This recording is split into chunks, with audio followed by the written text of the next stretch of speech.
ಮೇರಿ ಶೆಫೀಲ್ಡ್ ಅವರು ಡೆಟ್ರಾಯಿಟ್ನ ಮೊದಲ ಮಹಿಳಾ ಮೇಯರ್ ಆಗಿ ಆಯ್ಕೆಯಾದರು. ಇದರ ನಡುವೆ ಯುಎಸ್ಎ ಅಧ್ಯಕ್ಷ ಟ್ರಂಪ್ರಿಗೆ ಭಾರತೀಯ ಮೂಲದವರಿಂದ ತ್ರಿಶೂಲಾಘಾತ ಆಗಿದೆ. ನ್ಯೂಯಾರ್ಕ್ ಮೇಯರ್ ಆಗಿ ಮಮ್ದಾನಿ ಗೆದ್ದ ಬೆನ್ನಿಗೆ ಸಿನ್ಸಿನಾಟಿ ಮೇಯರ್ ಆಗಿ ಭಾರತ ಮೂಲದ ಆಫ್ತಾಬ್ ಪೂರಾವೆಲ್ರವರು ಗೆದ್ದಿದ್ದಾರೆ.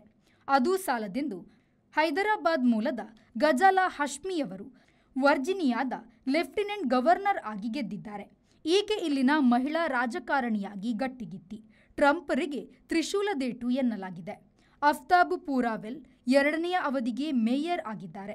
ಅವರು ಸೋಲಿಸಿರುವುದು ಯುಎಸ್ಎಯ ಉಪಾಧ್ಯಕ್ಷ ವ್ಯಾನ್ಸ್ ಅವರ ಸಹೋದರ ಕೋರಿ ಬೌಮನ್ರನ್ನು. 3 ಕಡೆ ಟ್ರಂಪ್ ಅವರ ರಿಪಬ್ಲಿಕನ್ ಪಕ್ಷವು ಡೆಮೊಕ್ರೆಟಿಕರಿಂದ ಸರಿಯಾದ ಏಟು ತಿಂದಿದೆ. ಯುಎಸ್ಎಯ ಅತಿ ದೊಡ್ಡ ನಗರ ನ್ಯೂಯಾರ್ಕ್ ಹಿಂದಿನಿಂದಲೂ ವಲಸೆಗಾರರ, ಕಾರ್ಮಿಕರ ನಗರವೆಂದೇ ಪ್ರಸಿದ್ಧ.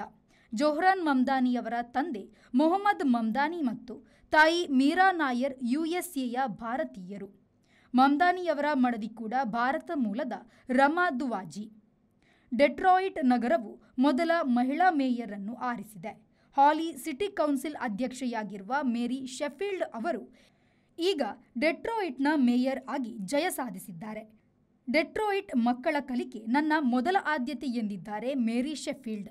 Bureau report, V4 news, Detroit.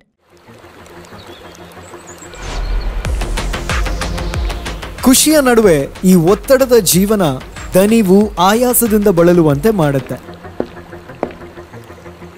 ಆಯಾಸ ಆಗ್ತಾ ಇದೆಯಾ, ಬಾಯಾರಿಕೆ ಆಗ್ತಾ ಇದೆಯಾ? ಈ ಎಲ್ಲದಕ್ಕೂ ಹೇಳಿ good bye.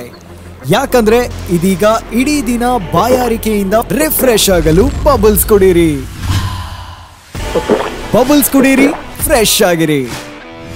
Bubbles, a splash of happiness.